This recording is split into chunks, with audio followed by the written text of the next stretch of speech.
I'll find my mum if she can make way. Who's fucking next? Eternal MMA Uncensored. 3, 2, 1. Episode 10 of Emma Uncensored. 10, but you only have 6 fingers up. 10. I did like that, like some Geller bloody gang signs. I threw them up. You love Josh there, don't you? I do. Not as much as it goes Steve, Josh, Jack, everyone Poor else. old Jack. Yeah, but Josh talks more shit, so it's like You've been very rude to our guest. you need to slap it up. Oh, mate. Everyone wants to see You're your so face. bossy.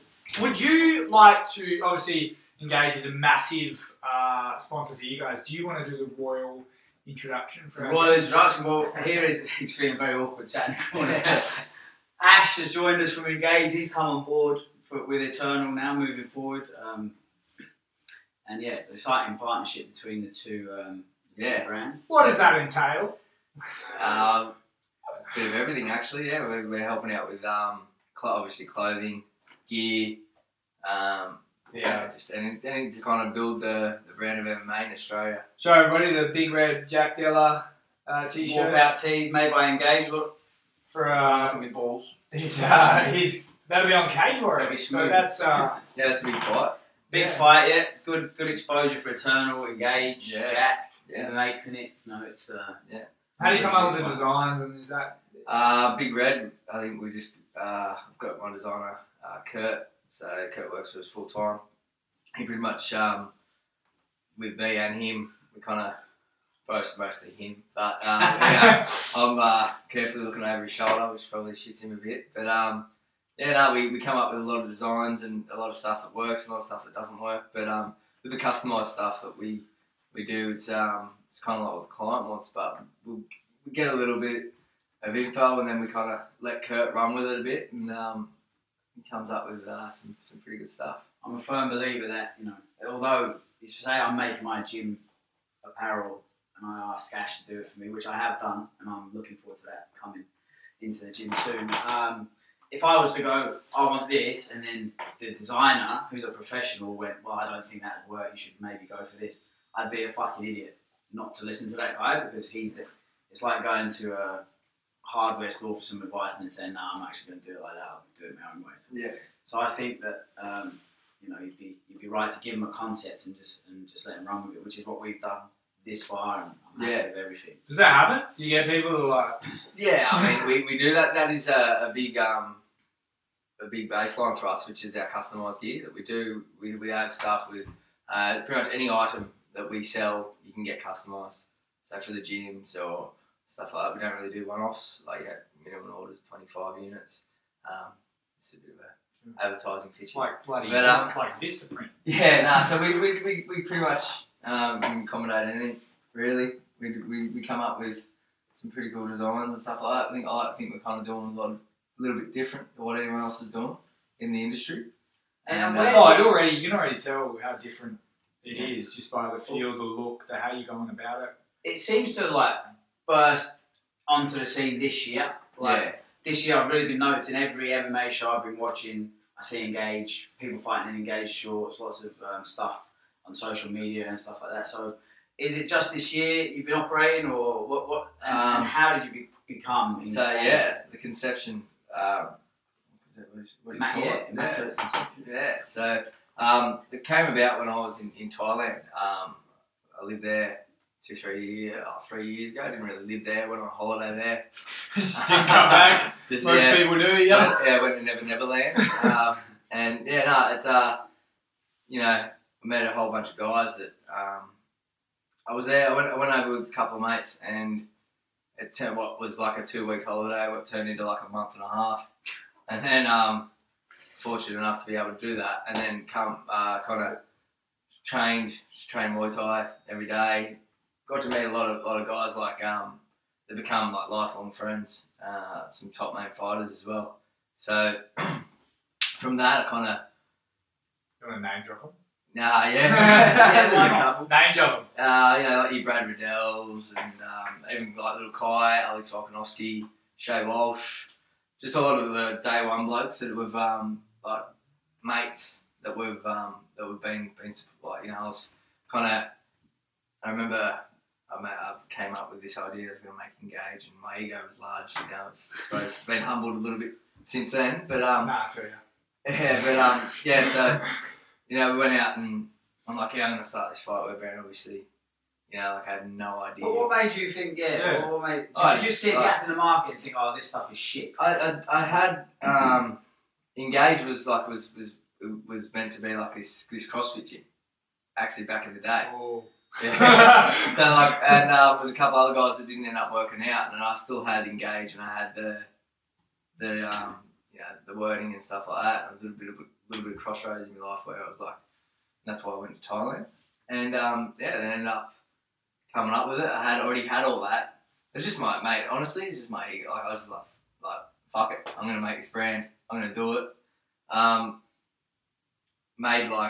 Went down to the shop, made like this screen printing place in Thailand, just around the corner from like the main road, like where all the big gyms are and stuff like that in Geelong. It's and yeah, just made it like got the artwork, gave it to the guy. He printed like 100 odd shirts, and I just went handing them out throughout the whole street. So Engage was there. That's where we kicked off from the start.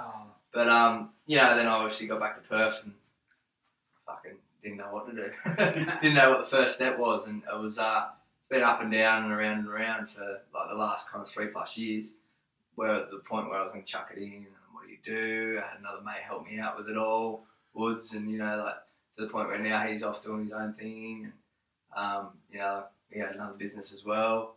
So you know, like it's been, you know, but like we actually developed the whole first range together, and you know, I said come over and work, and we'll do this. He also had a workwear company as well, and then yeah, it's just now Curtis works for us, and we've got the store, which is where we keep the stock, and then we've got so it's been a progression. So it's kind of been it hasn't happened overnight. It's been like 3 hard years of and a bit of money, and yeah, but now, you know, like last month was our best month. So and like we're really trying to focus on Australia and New Zealand, whereas obviously before, because I had so many mates that I met overseas, and I sponsored like the Shea Walsh's, and yeah, like even Bruno Robusta, like he's a killer. He's Brazilian. He fights in Road FC. You know, just like guys that like I've been mates with now for like 3 or 4 years, like Brad Riddell, like, but also their careers have grown. So like, so's the brand through that. You know, like with Izzy and your Dan Hookers, Kai's probably gonna, you know, he's pushing to get a call up, which I think he will. Yeah, I definitely think he will. He deserves it. He's a good lad. Yeah. So like, and these guys, you know, I don't need any more friends. You know, I mean, these guys are gonna be, you know, like I didn't go around trying to, you know, like it was just how, it's just how it happened. You know what I mean? I've got a good core bunch of mates. Yeah, the boys. I've noticed that with like whoever gets into MMA or whatever it is, you kind of have to already be in it. You can't be from the outside and come in. It never works. Like I mean, Legends MMA was obviously like from America, like fucking McSweeney coming over. But like especially in Australian MMA, like if you're not kind of coming up through there, like you said, they're all kind of already mates before you.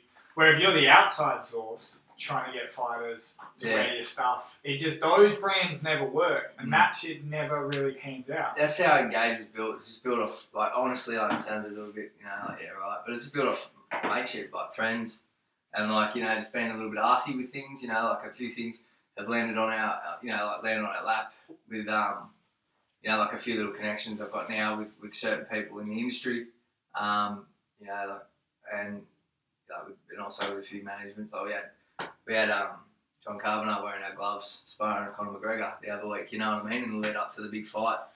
Just stuff like that, you know, we didn't pay a cent for that. Well, how'd that happen?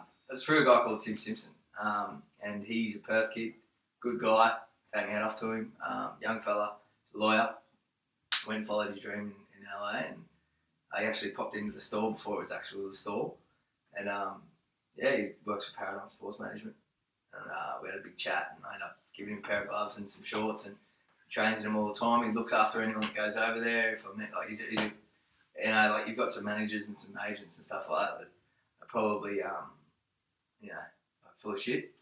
But he's a good guy. A lot of time for him, and there's a few other people in the industry as well. But everyone that's kind of like on the team working for Engage really buys into what we're about and what we're doing. What's the goal? Do you want to, you just want to cover fighters, or do you want to be like Reebok, like as in control the whole promotion? No, I don't ever want to be, as a brand, that's what we're being built around, is helping the fighters.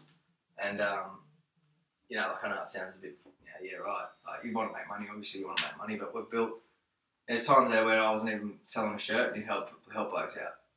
And they're mates, Like, we get hit up for sponsorship every day. Yeah, you would now. Like, but and we've got to be selective with who we do sponsor, and like it's as we're growing, it's got to be mutually beneficial. It does have to be mutually beneficial, but we do take notice of but in saying to answer your question, where do we want to be? Like right now, I want to focus on Australia and New Zealand and really dominate the market. I mean, in a way of like where we've got. When you think of fightwear or anything, like our end goal is to be, when you think of fightwear in Australia, you think of Engage. Because what we're doing is we're trying to, everything we've made or done is for the fighter. Like I'll talk to Izzy about how do you like the cut of the shorts, how do you, Israel Sonia, or I'll talk to his coach like Eugene, like about the gloves or anything we get made gets tested by the fighters, and then we get their feedback and then we'll make changes and we'll do this and we'll do that. You know what I mean? We're not just making anything for anything, like Yelich, Compton's and stuff like that. Like, he loves the gear. Like, a lot of the stuff we've made, barely had, like, I haven't, like, everything we've done is a reason. We haven't had any massive complaints or anything like that, or anything like that, really. So, like, it's just been, I think one time we sent someone two left-handed gloves, but that was about it. That was pretty funny. That was about it, you know what I mean? But anyway, I can ramble on. What's tipped over the edge this year then? What do you think's made? I think we've just been able to get to a point where we've obviously taken a lot seriously. Like obviously you do, but we got to a point where we could do it full time and be like. So we've got 4 different aspects of the business of Engage. So we do customised gear, we do online. Now we've got retail and we also wholesale. So we wholesale around Australia and to like coming on now 3 gyms / stores in Auckland, New Zealand. So so it's and then obviously we've got a few things going on over in Southeast Asia as well, but that's only in talks at the moment. But is New Zealand becoming bigger than Australia for you? Is New Zealand at one stage? Yeah, it was, but that was because we had a lot of. It's just building killers, aren't they? Like you've got your Dan Hookers, Izzy's, Kai's, the Bakes. Just give it to Dan Hooker and let him run with it. Yeah, he knows how to do his social media, and he's really great for the brand, Like, and that's what guys like your Dan Hookers is what we kind of look for when we do sponsor someone. Like he doesn't have a manager. Yeah. Like everything he's done himself. You got to take your hat off to him. I mean, you look at. Conor McGregor's Conor McGregor, but you look at like where he's Conor's done for himself. Dan's done a lot for himself. Yeah, as well, you're talking about ego, or you've done it, but that's how Conor McGregor's got where. Yeah, like, exactly. Obviously, Dan knows how to market himself. So does Conor, but like obviously that, but like Dan, like I'm not saying Dan, like it's not Conor's fighting for fucking hundreds of millions of dollars. Like what I'm saying is like he is a professional in every aspect. Yeah, and it has the skills to back it up. Yeah. You got to do that. At the end of the day, it's prize fighting. It's business. You got to give a reason for people to watch you. It's not a karate tournament. If it was a karate tournament, you just be the best and then you win and then you win all the prize money. But that's not how it works. You got to be able to sell yourself these days, and whether that's being a silent assassin and just murking people but not saying anything, that works too. It does work. Yeah, but it's like if you're not that, you've got to find your niche. And you've seen people try and act like Conor McGregor, and if they can't, it's the opposite. You shouldn't have to, just be. I suppose how it is just be yourself. I suppose. Well, as I always say, it's you turned up to 11. Like that's how when you go out there, it's kind of interviews and whatnot. But you've got a short lifespan in this sport as well, so you've got to grab it by the balls and have a go at it. And in a way, like personally, I think that like if you look at the way. I remember hiring VCRs I'm watching UFC way back in the day, going Video Easy back from Sydney originally, Central Coast anyway. But New South Wales, and you know, like you go down to local shop with mum, and that's what I'd be going to get. Yeah. You know what I mean?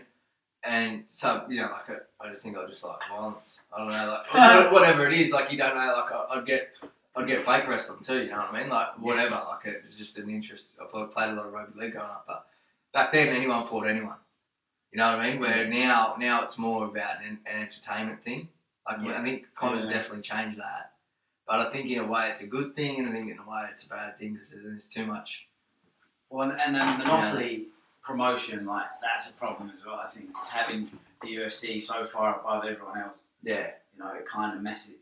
They have the power, so the athletes aren't getting treated the way they should be getting treated. Yeah, I think it's that. I think we was talking about. What do you think of the Reebok deal? I mean, I personally think it's good for the real low tier athletes and bad for everyone else. I think for I think if I look from brand perspective, for me coming up, all right, you've got like who's the most well known fightwear brands in the world? Hayabusa. Yeah. Who else? Venom. Yeah. You know what I mean? Like that's in mixed martial arts. You know, and then you've like the OGs, like way back when's with like the tap outs, and you got your Bad Boy, which is kind of like up there. You know what I mean? They've almost taken a turn, and like the tap out was you want to tap out, and now you can't have tap out anymore because it's like but like it's so, you know, like for me, like coming up, or any other fightwear brand coming up, or anyone that wants to get in the industry, I actually don't. From a brand's perspective, I think that if I want I don't know, whoever, like to wear my gear, like in a fight, like say if the Reebok wasn't there and I wanted, like, you know, Dan Hookers or whoever, like someone in America to wear Engage, what's that going to cost me? You know what I mean? Yeah. How much is that going to cost me in sponsorship to get them to wear it, especially if it's on a main card and it's getting streamed, or it's on, you know, Fox or pay-per-view. You can charge up to like 20 to 50k US. Me as a little brand, I can't do that. Yeah. So like your Venoms, they already have those guys locked in a contract or whatever, or unless they've got them, they activate them in fight week or in fight when they're in fight camp. You know, like I can't do that. So for me to build my brand now from the base up, while Reebok have that hold, lets me build momentum to actually, when I actually do, then I might be able to say to certain guys, hey, wear our gear, here's X amount to wear our gear, you got to do this, and this. And, you know, you're just looking for that highlight reel, you know? Do you think it's good that you're in Australia with it? Because if you're in America, it's a lot harder. Obviously, the sport is 2017 in America, but in Australia, it's almost 2007.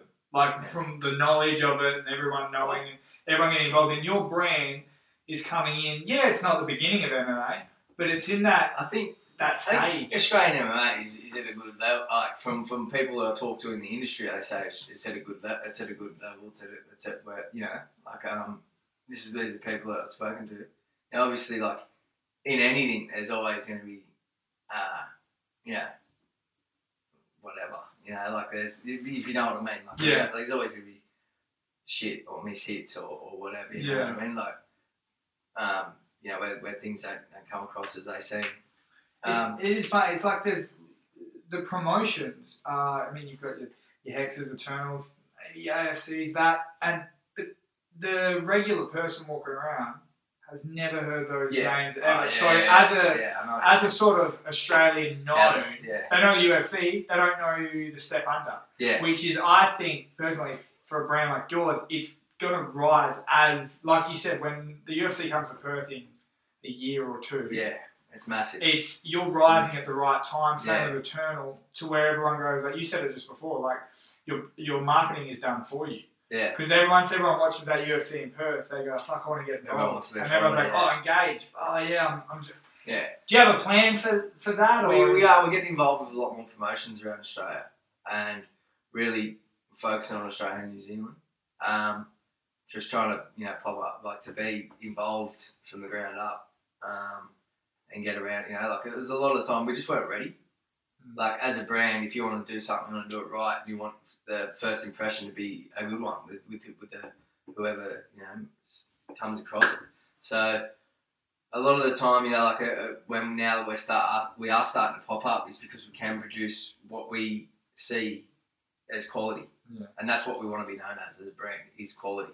Yeah, we're an Australian brand. People in Australia will look to America as being quality or whatever. It's just like because of the marketing or because of whatever. But I've had products that are from America that we test and look at everything. So and just because they've got that name they can push shit next to it now because they've got that name. You know what I mean? People are going to buy it anyway. Well, that was the thing. When I was first buying gear, it was like buying shin pads and stuff. It was all like I didn't know which to go. What do I go with? And I just found this like deal with Torp, fucking Uriah Faber's stuff, and they were great. But I just got lucky because mates that were buying stuff, it was just crap, and it's from overseas, or you buy it from here, but it's been shipped overseas. So obviously, it's been marked up type thing. So to have a brand like yours, you can see it in the gym now. Some of the boys recently, a brand has come out which is terrible stuff, but they're doing something right. They're marketing right because it's cheap. It must be cheap. Yeah. Shinobi is cool. There's a pair of shin pads got left out of the back. I've seen a few, 2 or 3 pairs of them, 2 or 3 pairs of their gloves creeping up in the gym recently. So I think it's all about how you market it. We like everything from now forward. I'm off to Thailand soon to do a bit of research and development, which I've already done last year. But now we're getting all that stuff made out of there. So all our fight gear is handmade in Thailand, and from factories where they make other pretty good brands. Like I'm not going to mention, but they make other brands and they're on par.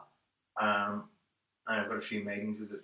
So all of our stuff's going to be quality. As to like over there, you've got your Fairtexes, your Twins and stuff like that, and they're at the top. Your Windy, and then you've got a lot of factories that obviously have their ex-workers or have their they're in the so you can go to Pakistan or whatever. I've been bit before, going there and been ripped off and. It's just the quality's just not there. So I had a mate do that. He was making boxing gloves, and he was going back and forth with like 3 different guys from Pakistan.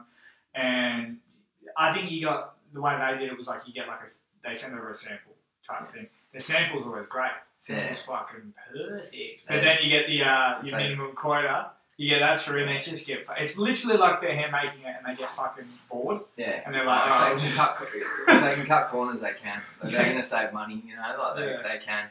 And there's no real governing law over it to say, hey, where you can, not get ripped off. If they rip you off, mate, that's it. Unless you want to go, hey, what are you going to do? You know what I mean? You can call them everything under the sun and whatever else, but or try and mediate in between, like we went through it as well. We were meant to have a whole bunch of rash guards and compression wear drop when we first dropped, but we got ripped. So it's a learning curve, and What's the hardest piece of clothing? Like the hardest piece of thing you have the most trouble with trying to quality versus profit? I think once you get obviously anything you kill costs money. So with your gloves, you really want to get it right, and your fight gear. You want to get it right, and you're going to pay to get it right. So, and until you've got a really, really good buying power, which we're starting to really see things flip, things are starting to land. It's been 3 years of me back and forth, working with manufacturers. It's not an easy thing to do. Even myself, and I knew nothing going into it. So it's been you've got to learn, it's just the terminology, everything, from. And then, we're pulling apart gloves. I've got my mate over in Sydney that owns Legends Gym in Kensington, Jesse Sanchez. He's a good guy. So he's got he actually just made focus mitts for Freddie Roach. Ooh. Yeah, when he was in for the Pacquiao fight, obviously in Brisbane. Jesse got to go up there and give him to himself. His management got in touch with Jesse. Jesse's got a gym in Kensington. And above his gym, he went to TAFE, taught himself how to sew. So now he makes bags, gym, everything for your gym. Focus mitts. I think he's tried to make a shoe, boxing shoe before, and a glove and stuff like that. But there's a he's got his own stuff there. So if you want to get focus mitts made, he can make your personalised focus mitts. He's a good guy. I pull gloves Jesse apart. Sanchez. I pull gloves apart, and I'm like, that's what's fucking in it. Yeah. When you pull some, and you're like, oh, okay, Bullshit. cool, But yeah. then how it's marketed and how they bring it across. But like that's the thing. Like you can, it's Have you ever taken a boxing bag apart for the first time? And you're like, oh, it's just rags. Yeah. And it's like, you're like, what the fuck? You Yeah. just pulled a stone. There was when they're packing the rags, and it was getting they must have packed a stone in there, and it had worked its way to the side of the bag, and someone cut their shin open. It was like a big stone like that. So I've got it in the drawer, like a jagged fucking rock. someone's having a bad day, mate. Yeah, Chuck it's it in like- there. Got a rock in the punch bag. Yeah. That stuff must be, I mean, hard because you probably, you could cut corners, you know what I mean, to save Yeah, money and make but more money. That's and not what we want to do. Like all our stuff's leather, is leather made. You know, I've tried to make things with artificial and stuff like that. And some semi leather, but we just want quality. That's what we want to know for. Like, even our fight shorts, we spent like close to 6 months like developing like. You know, you always had the long fight short with the fucking heavy board shorts, heavy yeah, fabric, yeah. like just shit. So, you know, like, and speaking with everyone wanted, like that board, 4-way stretch board short material with a shorter cut, you know what I mean? We were talking about it yesterday. Fitted, height, like, there's a lot of, not giving away, like, you know, our shorts, like, they have a smaller, like, kind of crutch, like, so, like, the crutch is smaller. So, like, from where, you know, like, so you, like, kick instead of them slide. It's just, that's why they feel snugger and tighter. You know, like, we put a lot of tech and a lot of time into it, but back and forth with manufacturers. But now, you know, like over the years, we've found a good manufacturer that kind of looks after everything for us in the one hit now. Because you've almost got the material is very similar to the shirts almost on the shorts, and they never used to be like that. They legit used to be like board shorts, like swimming board shorts. Yeah. And that's exactly what they were. Yeah. And now we were talking about that the other week, trying to figure out how, and we were thinking maybe it's like because the old days surfers, like they're all surfers, so obviously you use jump up, so and then the best training I've ever done is in basketball shorts, but they're almost true loose. Yeah, so it's like you've got this material that's now like it's now like both. It's like perfect. Yeah, it's a lot. Yeah, it moves with the body. It's like if you look at like anything that like you've got to have like our shorts are our best seller. Like that's what we're kind of known for and how we get into the market. You know, at the start we made a lot of gear that you know, like we've put it like we didn't really have to push it as a marketing sense with the shorts. They just kind of sold themselves and now they build up. There's a lot of other things that we sell that, you know, like we've put a bit of marketing or a lot of marketing behind and, you know, they sell as well. But with the shorts it was kind of like once we got them right, that's it. You know, now you know, it's good. But now from, you know, with Engage, like everything we do from now is just every drop. We've got another 2 drops coming out before the end of the year. Some new gear, some new MMA gloves, headgear, shin guards, all handmade in Thailand. Some new 16-ounce gloves, and some another new Carter fight short, more of a K1 kind of top style short. We've got obviously rash guards and the new line shorts coming out, 2.0s. That's probably your most iconic. Mate, it is. You know, like, and you look at like your Yeezys and your Kais that wear them, is it because of that or is it because of the design? You know, we're talking about this a lot. Like, they are different and that's what we're known for, to be different. We've also got some plain stuff coming out too for anyone who just wants to wear black shorts. But yeah, like, it's exciting. Like, everything is exciting. We've got a few things going on, like I said, in Southeast Asia and stuff like that, Thailand and you know. How do go if guys are like listening or whatever? How do they go about, you know, getting sponsored by you? Is there like a thing you want? We do have a tier structure that we kind of base ourselves off, which is like obviously we've got our guys like our guys that are pretty much contracted to us. Like a lot of what we do is through obviously the guys that I've always sponsored have been my mates. So it was very hard at the start to start sponsoring guys and having contracts because before I never had contracts because it was just with my mates. And, you know, like, you know, obviously, like, guys like Yeezys and your Brads and your Dans and stuff like that, you know, like, your Alex Volkanovskis. How you going, Alex? He's a good kid. He's from Wollongong, Australian, UFC fighter. And I hope I'm not, well, yeah, Elliott's. I hope I'm not missing out anyone. Probably not. Yeah, no doubt. But so, these guys are our top guys. These guys will be sponsored by Engage from day one. They'll be sponsored all the way through. You know what I mean? They're more, so they're the top tier guys, and then obviously you got like guys that you will sponsor. Like we do a little thing like we did with Jack. Like we'll make him a t-shirt at pretty much cost, and then he can sell that t-shirt. We'll make him some fight shorts to fight in.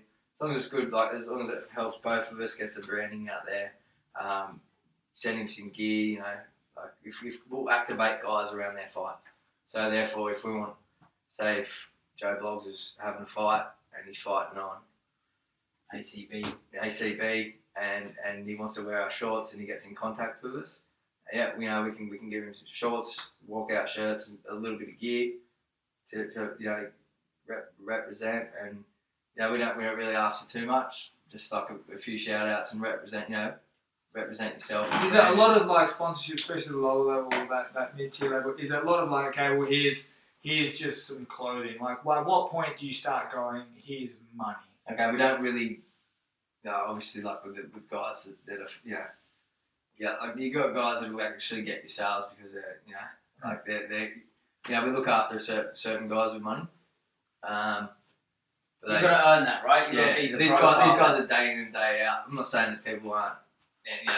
It's just because I talk to people, and obviously a lot of fighters, up and coming fighters, are kind of misled in the sense of what they expect out of sponsors. Like they think, oh fuck, I'm gonna get 10 grand from this guy. I'm like, that's sort of not how it works. I think you've got to put the shoe on the other foot when you're asking for sponsors. And go, what can you do for the brand? Because people think, oh yeah, I'm a fighter and I'm one of the best in Perth, but what are you doing for that sponsor? Like, are you gonna give them a lot of exposure? Are they gonna get sales because of what you're doing? Yeah, like literally, will they get sales? I'm happy. Then that's with that. Like if someone like that, like I'd rather make them a shirt.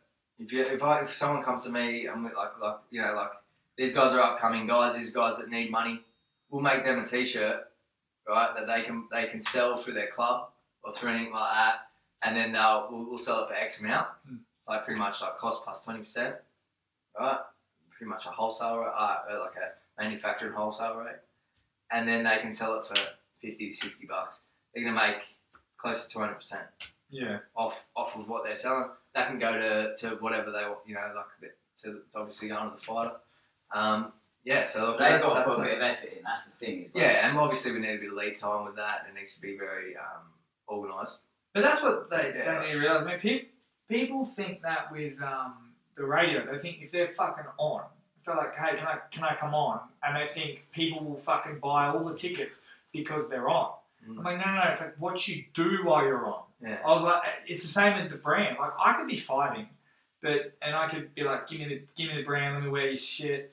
I get knocked out cold, or I win, but it was boring and I'm a bad sport, and it doesn't work. It's about brand. Like if we're popping up everywhere and we get mentioned, and it's like the subconscious. Like if you see, so I could fight, like if you see Engage pop up here or there, you feel like you've known it before. It's about having the brand. I've had people say, I thought you were the brand was from America. I thought you were a New Zealand brand. I thought you were a Thailand brand. But brand awareness. Yeah, like it's just how just getting it in there. Yeah, and where well, it is now. Just about every Perth fighter that's at least medium tiers up, coming out like six fights, 7 fights.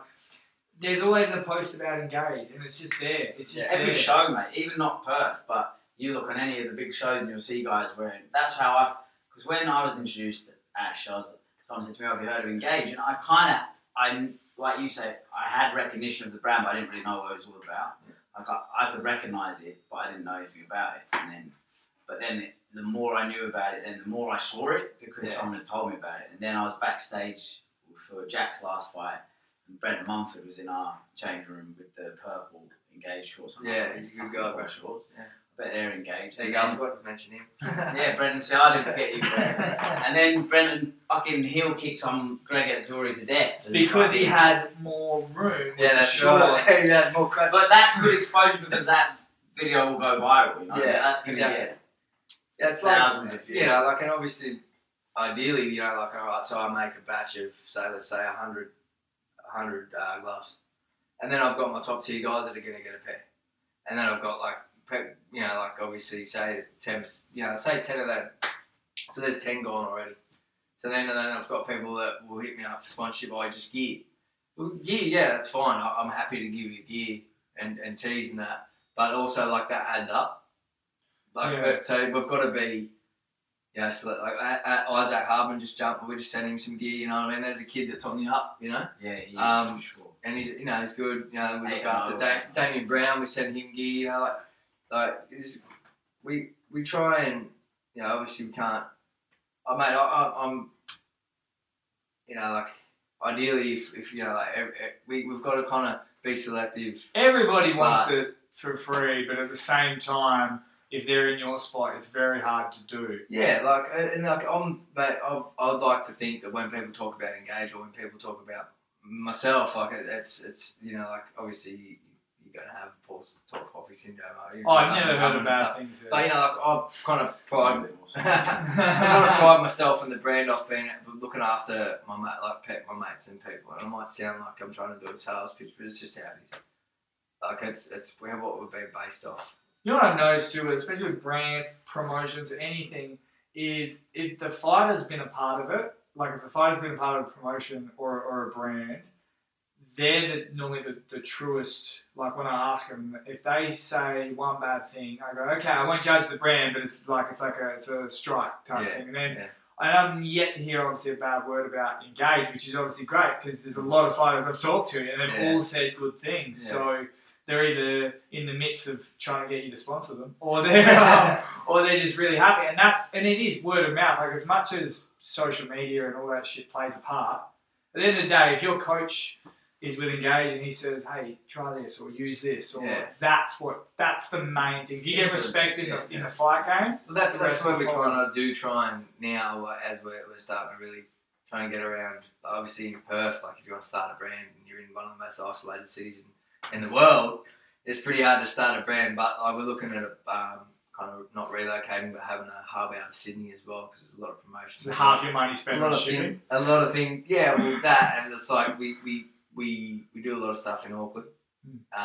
Fucking as far as you can go. Yeah, yeah. So, but like we're looking at like as the brand develops, to have a base in Sydney, have a base in obviously we already have a base in Perth, but then also. A few other things on the that I won't mention because I don't want to sound like I want to make sure it happens first. But we are looking to expand in Southeast Asia. So, and ice cream, Mr. Whippy. Fuck yeah! Why would you come past the gym? Because it's an industrial area. He's selling his ice cream. Yeah, what's he up to? I've never seen him stop. Nah. I tell you what, Mr. Whippy, how's that still going? Shit. Yeah, like some good marketing. I was going to say, who's running out? Some idiot with a van who doesn't know what else to do. That's what you needed, Mr. Whippy. Everyone knows Mr. Whippy. That's a fucking impulse buys. That's what they work on. That's why it comes to you. Yeah, maybe you should just do that. Just drive around a little van with some Engage gloves. Like, oh, what? You guys need some gloves?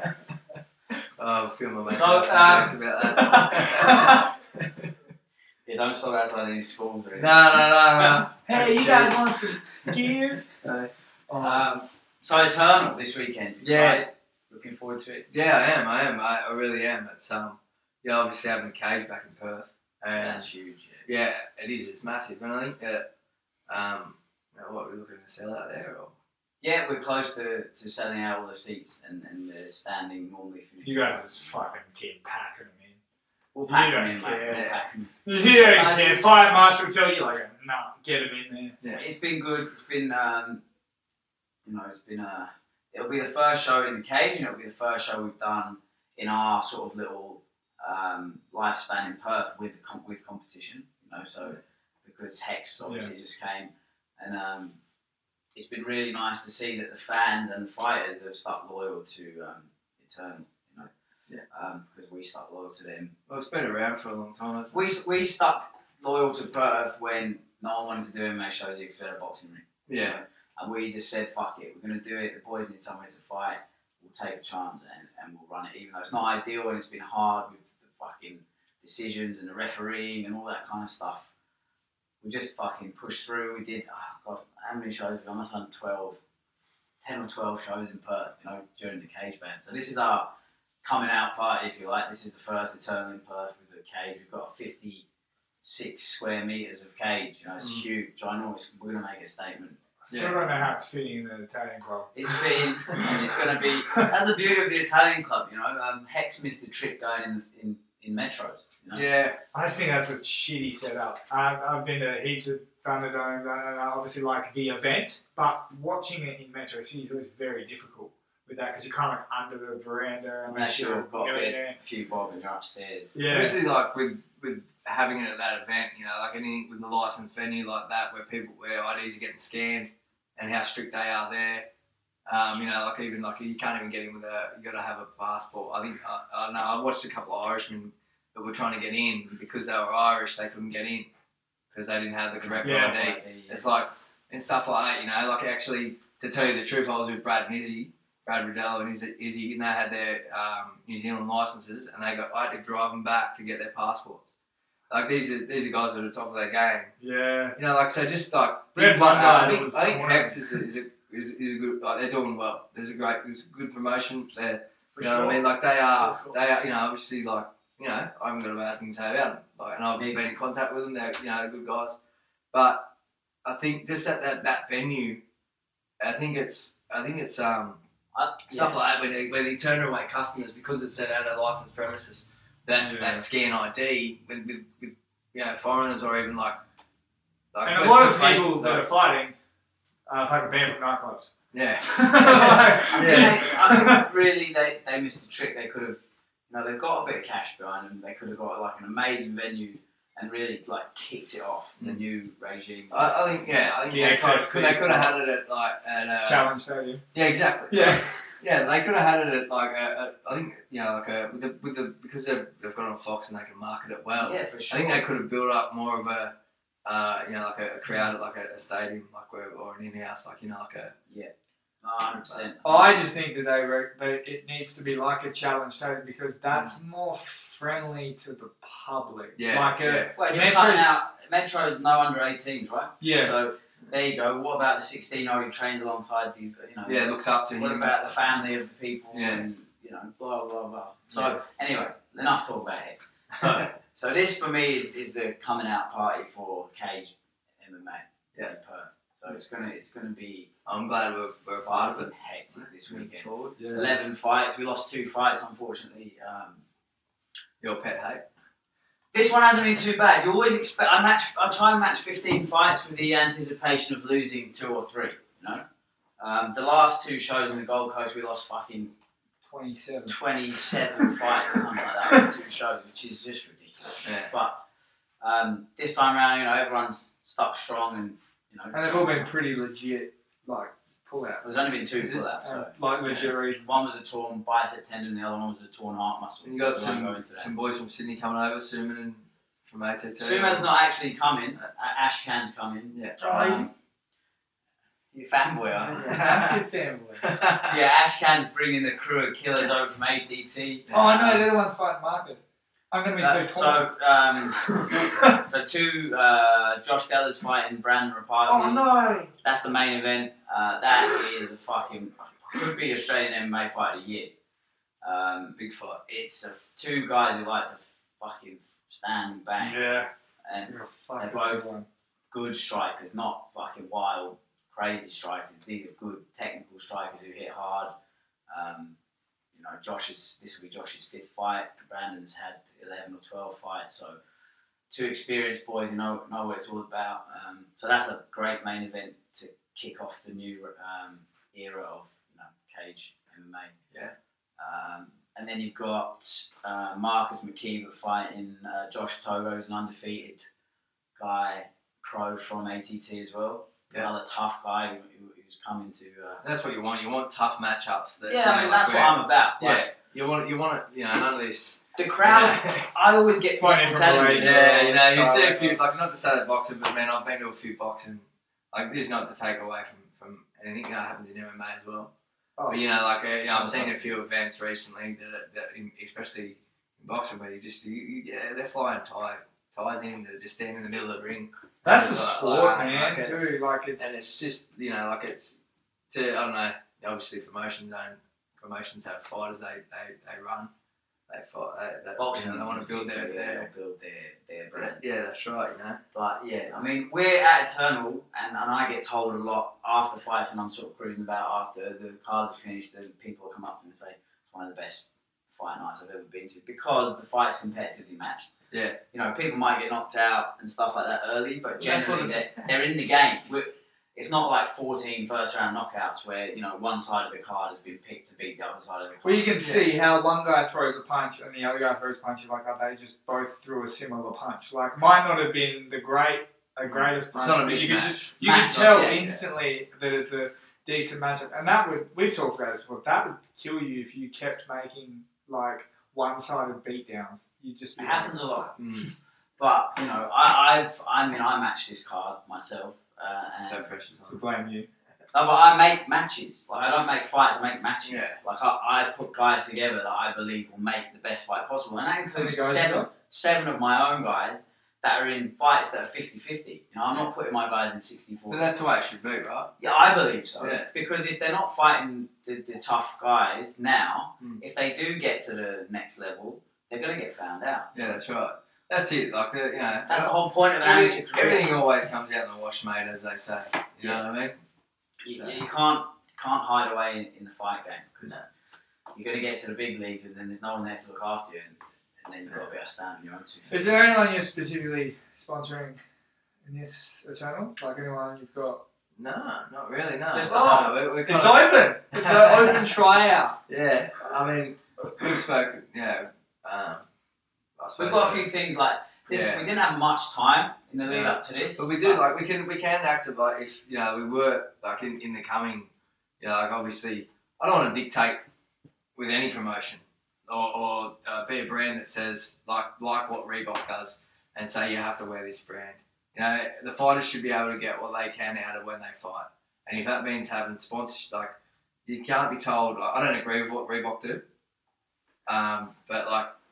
You know, from a brand perspective, like you know, I believe the fighters should get what they just deserve. You know what I mean? They should be able to drum up, wear what they want, drum up. They're the ones putting the hard yards in. You know what I mean? They've already got enough leeches trying to, you know, sit in their limelight. You know what I mean? If they're doing any good, you know. But then you know, like so, you know, I'm all for the fighter. So you know, like that's as to answer the question. I don't want to like. Say, well, we're going to offer, eventually in the future, we're going to offer, if someone wants to fight in engaged shorts with the Eternal promotion, they can. They have a choice. They can wear their own or they can choose a pair of engaged shorts to fight in. But there's no pressure there, and they obviously get it for free. You know what I mean? And it's good, you know, like it's, for me, it's a pair of shorts that we help the fighter out, but also it's good brand awareness for us. I think we're talking about doing it with you know, maybe a few other. We've got some exciting stuff like that. Exciting plans moving forward. Like I say, this sponsorship came about with probably not as much time as we would have liked, and especially with Ash being so busy. Like at the moment, the brand sort of exploded. Yeah, definitely. Before the next show, you know, we're hoping to have personalised other bits and pieces of stuff. All the officials will be wearing Engage. Customised. Yeah, we're doing everything part of the sponsorship. We're doing official polos. We're going to sell some Eternal t-shirts or once at merchandise. But also, you know, like we can, obviously make gloves, fight gloves, and But there's big things going to happen. We're sort of easing ourselves into it. And, I've always been like, it's great to have sponsors. You know, Eternal, as we have well publicised, is not a rich promotion. But I'm the kind of person, and I know Cam is the same way, we want to make sure our sponsors are getting value for being on board with Eternal. So we want to build long-term relationships rather than someone give us some cash and then they're like, what the fuck did I get from that? And that's the thing. Like, and then they're gone. Yeah, and from a perspective, you know, like, I'd rather, you know, obviously cash is king. Everyone wants cash, right? But like from a perspective as a sponsor, you know, like so you want to sponsor whoever, like a promotion, and they say, oh, we want X amount of money. So what am I going to get out of that? Am I going to make that back? Is it going to be like in the longevity of what I'm doing? Is that really, you know what I mean? So like little things like what we're doing, you know, with Eternal now, and even what we did with Urban as well, you know, just being able to do, you know, like we're giving away a prize pack for like we did for Urban with Suman and that with submission of the night. And we're going to do stuff like that and just progressively work in and hopefully build obviously the brand of MMA, but also in Australia, but also like build each other's brands. And it's got to be collectively, it has to be positive and work for both parties, you know what I mean? And no, without any egos, you know, like which is a big thing, you know. But, you know. I always think too, it's like they can be like, right, this amount of money and you get this many shout outs and all that sort of stuff. Like it really is quality over quantity, because I've done events that I just read. I just fucking read certain sponsors and I just fucking read them. And by about the third one, the crowd's like, I don't give a fuck. Yeah. Where it's like, there's different ways, like you said, like submission of the night. Yeah. I'm more amped to say it. The crowd's more amped to hear it. Like, oh, what did you win? Oh, you won this. Oh, cool. Where it's like, if they're just sitting there like, this fight is brought to you by, like, no one. But, you know, another beauty of the cage is being able to display your sponsors. You know, like, so we'll have engaged stickers on the post. We are going to have an engaged sticker on the canvas. However, you know, there's stickers on canvases can be dodgy. I mean, we have a specific brand of guy that makes the stickers that's made them specifically for that, but they can still come up with the heat from the lights and like. So it will definitely be on there at the beginning, and we'll get a good obviously you shot it, but the minute if it does start to come up, we'll be taking it off. Yeah. But you know, even just that at the beginning, you know, you get the good shots and then for a clothing brand, give it the cargo. Just give it the cargo. Stick it on his back. You need to do pull-ups between now and Saturday, so you get fucking beat up, and we'll just stick an engaged sticker on your back. How about that? Yeah. Or maybe on your face. That's what you need. Protecting out, mate. But for a brand whereas Ash can then use those images to help him with his social media and stuff like that. So he's getting something more than just someone going, and Engage sponsored us and gave us some. Yeah, we want it to work for, you know, like it's, I think MMA in general is booming. Like, and like just for any brand that wants to get involved, or any kind of business that wants to get involved with any you know, promotion in Australia, New Zealand, you know, I think it's a good way to get your brand out there, you know, as much as, like, for anything, like, because it is, like, you look at, like, alright, so 3 years ago, MMA wasn't where it is now, and, like, Conor McGregor's just brought a whole new market to who watches MMA and what it is about. They don't even know it is MMA, they know it's UFC, but like it's you know, me starting it back then, me starting Engage back then, I didn't know that it would be, MMA would be the fastest growing sport in the world, or BJJ or whatever, you know. I mean, I was talking to Habby about Mac 1, and it's talking about you know, like he's, you know, best gym in Perth. yeah. But like I was talking to him about you know, like what like memberships and how things, just the whole environment, and the UFC hasn't even come here yet. Yeah, that's so like it's a good industry to get involved in, man. For everyone involved in anyway, when the UFC arrives here, it's going to change. Yeah.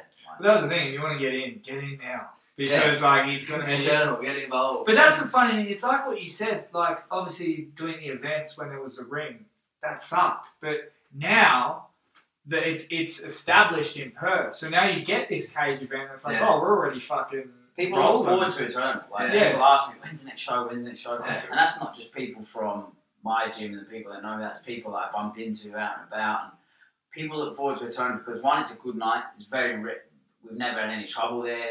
You know, people because it's a locals, because we do it the old-fashioned way, and fighters are selling tickets. Everyone's accountable for their behaviour because they're linked to someone. So we've always got impeccably behaved people, not impeccably, but you know, people you're always going to get. It's pretty people having a beer, having a laugh. There's a good atmosphere in there. It gets charged. You know, we've got 3 tables of next gen gym in there. We've got 3 tables of MMA clinic in there. There's maybe even more than that, maybe 5 MMA clinic tables in there.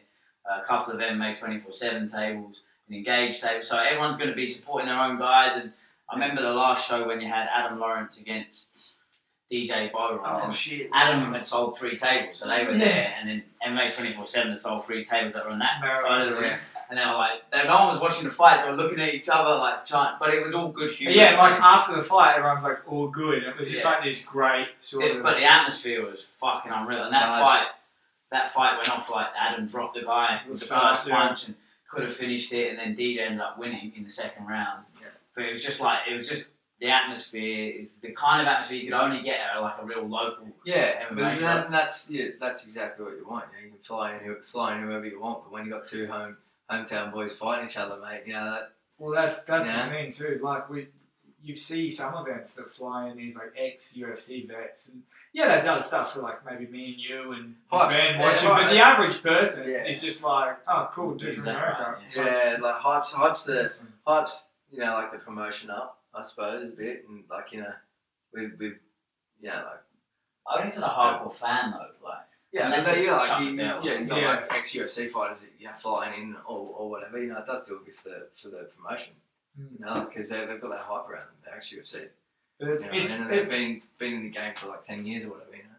But it is funny, like you were saying, Eternal is being like Perth MMA was Eternal for a while. Like people from the mainstream world, like radio and all that sort of shit, were always asking me about when is that next Eternal thing you do. Like they weren't saying like when is that next MMA thing. Yeah. It's like when is that next Eternal thing you're doing. That's like where every brand wants to be, right? The UFC is a perfect example. Like people say, do you do UFC? Yeah. Whereas UFC is a promotion in MMA, but people don't realise that, and they just because their brand is the brand, and that's what everyone knows. Like Kleenex. That's where we want tissues. Name another tissue brand if you can't. No, you're right, mate. You're right. But that's the thing. That's kind of how you want to be. I feel like Engage is doing that with like everything you're doing. Because like I was saying, just your like the like everyday shirts and stuff. Not a lot of brands like do that. They're kind of just short flight shorts or something. Yeah, we got the fact that you've got normal clothes is. I think is a good separation. Well, we've got in the warehouse. We've got a heat press transfer, so like a lot of the stuff we just muck around with and put together and stuff like that. But like like this, we've got like that's a woven label. We got a whole bunch of blank shirts that we make overseas. Like these track pants is part of the foundation drop. So it's Foundations of Victory. We just dropped. We kind of caught the end of winter. Of it, but like obviously the full track set, they're online now, so jump on and grab one. As supported by a little model. Yeah. But they're comfy as. So that's just a name for it. It sounded like a charity, like a foundation drop. We're helping out. Go buy them. Yeah. What's your foundation? But, two average models you had for them as well. Right? The lads Alden and Jack. Yeah, the good kids. So that's what we're trying to do. Like moving forward is use people in the industry in Australia that fight. So guys like Jack, get involved with those guys and the Della brothers and like the Australian Diaz brothers. I like. There's a few other boys that are getting around Perth that fight and that have many fought in your promotions. They've been around for years as well. The brothers, Jones brothers and stuff like that. Are they brothers, Yeah, Ash and Sue, man. Yeah, those boys. There's a lot of brothers out there now. Family. It's hard. If one brother's doing it, you gotta fucking do it. Let's wrap up the card. So who did I go through? We've got Anthony Drillich, who put on a good show, one of Marcus McKeever's boys. Recent purple belt? Yeah, got his purple belt on Friday. McKeever got his brown belt on Friday as well. Yeah. So Chris Brennan was over chucking belts out. Amazing seminar. I normally hate seminars because it's normally just. Let's try not to digress. Right? I know you love Marcus and you want to. Mate, talking about Chris. Okay, you go Steve, Josh Della, Marcus, Jack Della. Poor old Jack was sliding down that. So anyway, Anthony Drillich. He's your favourite, isn't he? Yes, he's top of my list. He's favourite Della. Everyone knows that. So Anthony Drillich will fight Mark Familiari, so that's a good local matchup. Familiari is used to be a Thai fighter. That's my fight of the night. That's my pick. You're picking. I'm picking as much as I love Della. I reckon the Drillich and the Familiari, they're just gonna fucking throw. I'm picking for fight of the night Adam Lawrence, who's from this gym, versus Junior Mo from ATT. Two boys that really know very little about jiu-jitsu. Yeah, I think I've seen Junior fight before actually. Yeah. But they're both definitely stand-up fighters and aggressive stand-up fighters. So yeah, if you can watch that Adam Lawrence fight from turn 27, whenever it was, it's the first punch of a fight. 25. And like dropped him, and I was like, oh shit, it's over. The fact that he came back was amazing. Yeah, it was impressive. So, and Adam's like really disappointed that he stole defeat from the jaws of victory in that fight, and he's been training like a beast. And I know for a fact what I like about having 3 ATT boys on the card is they don't come to make up the numbers. They come to upset the fucking apple cart and take heads. That's why I'm so excited to have them on the card, because they remind me of how our guys fight. Yeah. And the fact that they're fighting each other, you know, with Josh and Adam fighting 2 ATT guys and Marcus, those fights are going to go off. They got a good thing going on over there in Sydney, you know. In ATT. Yeah. And then who else have we got? We've got heavyweight fights. We've got Ricky, who trains here part-time and in Gladiator gym, wrestling gym, fighting Safita Fanaka. Who nearly fucking threw someone out of the ring last night I was here. Big boy. Yeah. So he's got nice striking, and Ricky's more of a grappler, so that's a nice traditional like striker versus grappler. Although Ricky's not to be underestimated, isn't it? It's always good to have heavyweights. Good to have some heavyweights on the card, yeah.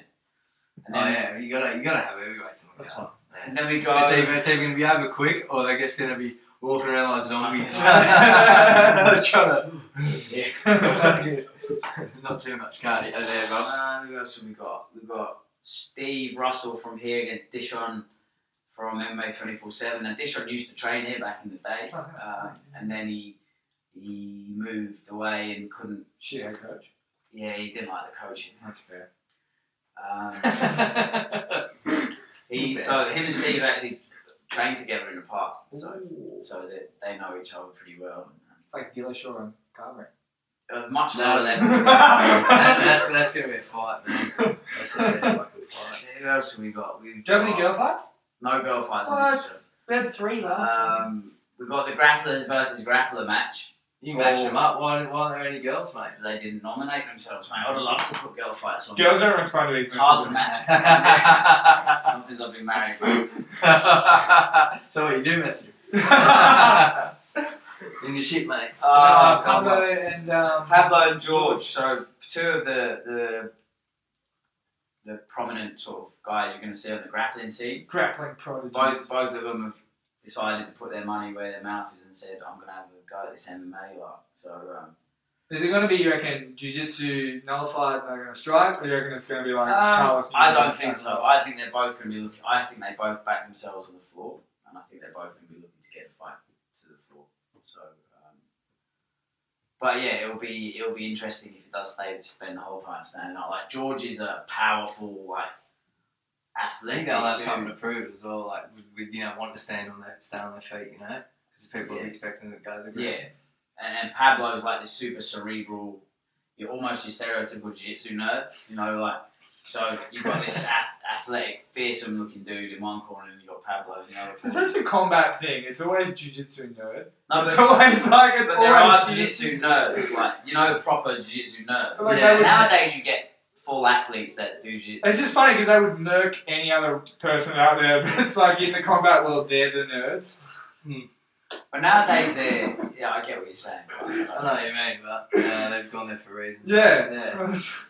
So that's obviously going to be a hell of a fight, and That's really interesting. you've got 1,700 fighters fighting, so you're going to be running around. 7 of the 11.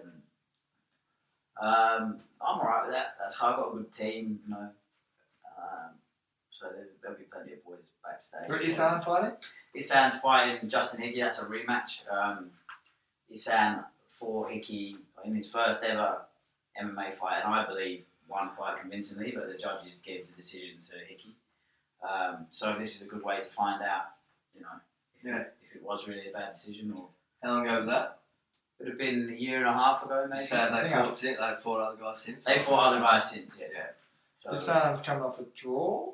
Yeah, he drew his last fight. Again, another crazy decision I don't understand. Here's a guy we've talked about where his record isn't reflecting what he's like his skill, because it's really weird because he's had great fights, but they've all been fucking razor. Yeah, except one. Except one, yeah, there was one. Talking about draws, but what do you think of the fight on the weekend with Shevchenko and Nunes? My God, she just Who won?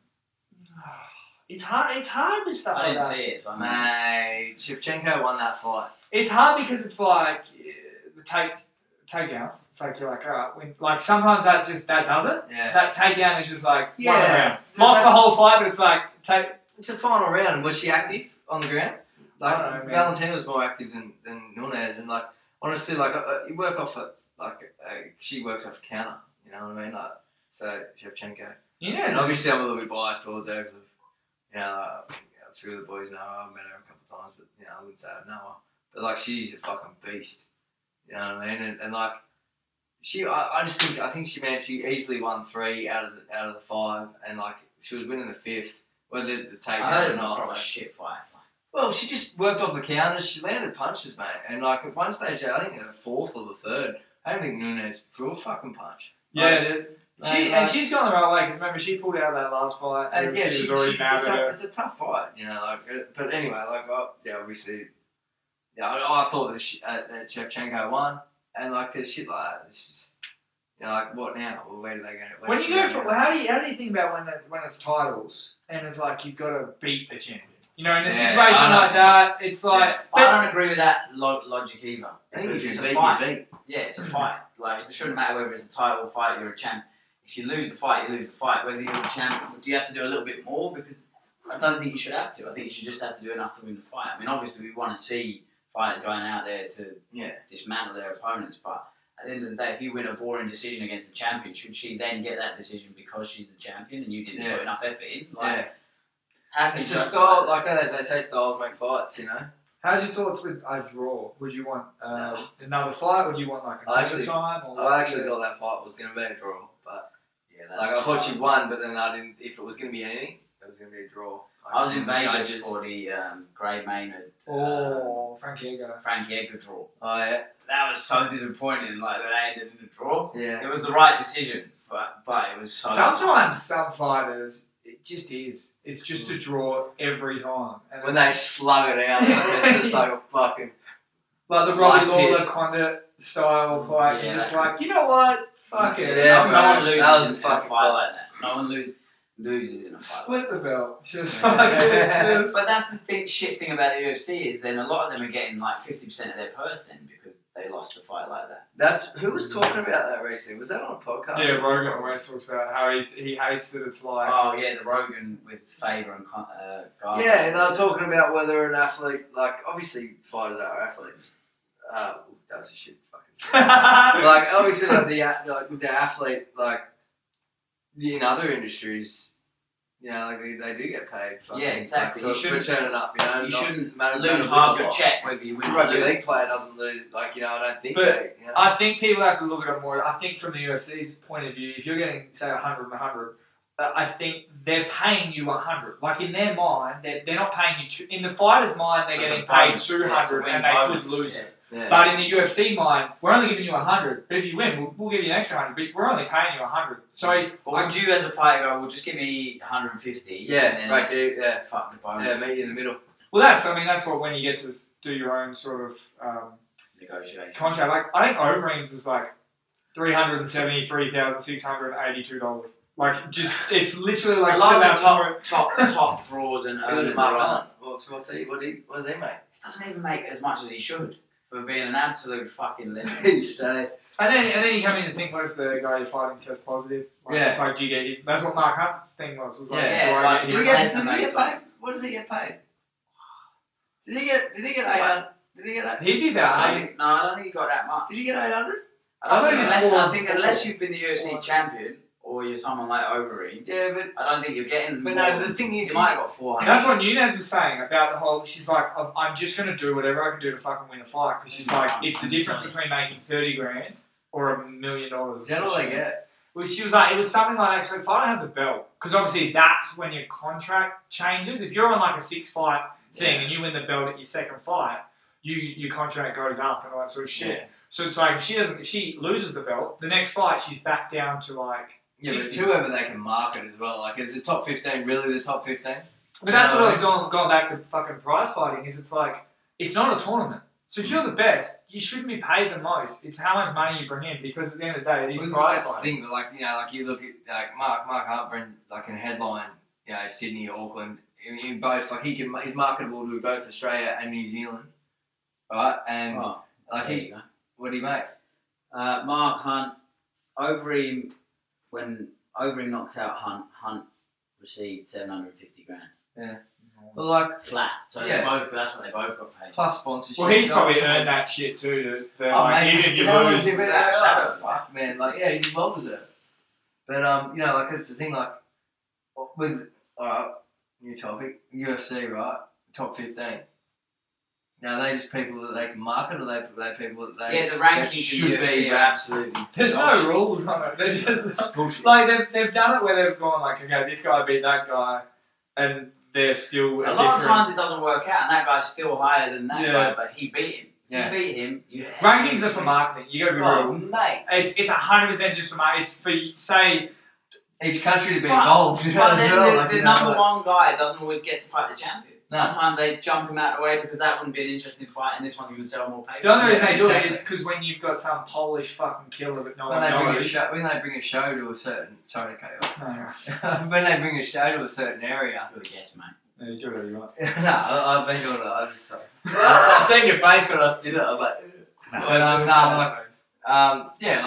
they're gonna bring a show to Canada, then they obviously want to have a ranked guy from Canada. So well, that's the thing, and that's why it's top 15. Remember, it used to just be top 10. Top 10. Now they're like, you know what? Who cares about 11, 12, 13? Yeah, but the thing is, you've got guys like fucking killers that are out of the top 15 that can't get let in the country, or like in America, so they can't fight the big fights, or like because of their criminal record or whatever it may be, like who they associate with or whatever, like deemed like some badass Chechens that like Marebach the fought, walking back just like it's Well, like fucking Ben Askren. He's retired. Yeah, it's like he's just drove off into the sunset in his Lamborghini. But it's like we know Ben Askren, but like no one else will be like. But in Asia, he'd be huge. Oh, massive with his. They got soccer kicks there, don't they? One FC. I don't think they do anymore. Is One FC where the guy passed away from? Yeah, they changed the weight cut. Yeah, they did. I was there. McLaren's now fighting as I think it's a featherweight. He's either fighting bantam where he was a flyweight. They test them during like. Yeah, you got to be like a percentage or something. Like they fly over the week early. 5 times. Yeah, they test them. And you test your hydration. Exactly. Yeah, hydration and everything. It's good, but you need to have money to be able to do that, and control of your fighters. Mate, Chatri's got money, bruv. Like the guy that runs it owns Evolve MMA as well. As like, like they've got a good he's a smart businessman. They're owned by like a TV company. Yeah, like he's a smart businessman. He's got like 3 gyms like Evolve. They do like their own fight where they do like. I've got I've talked with a guy that works for him, so like we've got a good contact there. But through him, he's a good guy. But yeah, like we were talking, like they've got a lot of things going on, like with both the Evolve MMA. Like they just had 10th Planet there. For a week. Like they bring like a. Miles Simpson went today. Yeah, he did actually. Yeah. I wonder how long that shit lasts. Like, because Muscle Farm will have their own gym type thing. They'll brand people. Yeah, still brand. And I wonder if it's working out. I wonder if it's like in the long run. I think some of these companies have got that much money. They can afford to do it. They've got like repeating champions, like proper guys that like Thais that they fly in and to teach Muay Thai there. Like then they've got they've got Del Santo. Brian Emerson's teaching wrestling. He is so I think Mitch will get upset. He wouldn't like Brian Emerson because Steve. No, but then we go back. I like him because of Isaac. See? You gotta go. So what happens, right? Steve Kennedy's drowning over there. Brian Emerson's drowning over there. You can only save one. Oh, Steve. But Steve's a good guy. Josh Della's drowning over there. Jack Della's drowning over there. Oh, Josh. Jack will save himself and win a belt on the way back. But I know who you pick. You pick Jack. Yeah. I tell you, snake in the grass. I'm gonna start going, Josh. How cool is kick-ass? How cool is kick-ass? But obviously, Josh, my little running buddy. We go running. Mate. Yeah, does he? Do you beat him? Oh, he's a fucking machine, mate. I'm fucking nearly 40. He's 23. You're 40. I'm not 40. I'm nearly 40. Yeah, pushing. Alright, well, on that note, we can fucking wrap this thing up because I'm nearly 40 and I'm going to fall asleep. I think.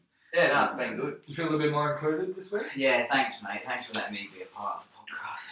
If you're listening now, go back to the Marcus McKeever one. Ben wasn't happy. I felt like I was at Wimbledon. He wasn't watching a fucking Nadal and Federer. Exactly. That's exactly what I thought too. Entertainment Central. Stiff neck. So Ash, give us your where should people go? Yeah, we've got a store in Balcata, Booth Place, Unit 5, number 8, Booth Place, Balcata. Just Google us. The store's only just opened. Website? Website's engageind.com. Instagram, same handle, engageind or @engageind. Mitch will put all the stuff Yeah. on the YouTube thing. There'll be some. Really? Yeah, you will. Yeah, but yeah. How do fighters, if they want to get sponsored or they want to... Fighters, can contact us through the info via email is the best way. We do get hit up a lot through the social media ports, but the best way is through email, and it gets keep it professional. Yeah. Oh, it's just a lot. It's So give us a chance to have a look at YouTube and etc. But we prefer, we do have our tiers, but if people want to buy our stuff, as well. But we're at the moment our fight teams, That's why I was going to send them to you, and you go, you know what? How about just buy shit? No. Well, we're just happy to be involved in the MMA industry and build from there. And if we can help out anyone, it's a very loyal industry. Yeah, you'll get paid back. If we can help anyone where we can, and it works, then we will. We're not, But also, if you do want to buy anything, you can use the code word Scrappy. Scrappy for 15% off across the whole website. We do sell women's wear, active wear and stuff like that as well. 15%. So use the coupon code Scrappy, and you get 15% off. But only for the month of September. You got 2 weeks. Alright, cool. Well, that wraps it all up there. Eternal 28, we still got tickets? What's going on? There are limited tickets left, yes. So www.eternalmma.com if you want to get your tickets. Mitch will write that down in the little scroll along the bottom. Nice to write down. There's limited tickets. If you turn up on the night hoping to get a seat, you'll most likely be disappointed, but there will be standing. And then probably fights out the front later, so you just hang out. We can sit on Ben's lap. I won't be sat. I'm not sitting anywhere at any time. You say that every time, but by the end of the night, you're sat right next to me. Not this time because I've got a main event. Alright, guys, that'll do it for us. You heard the rest. Cheers. Eternal MMA Uncensored.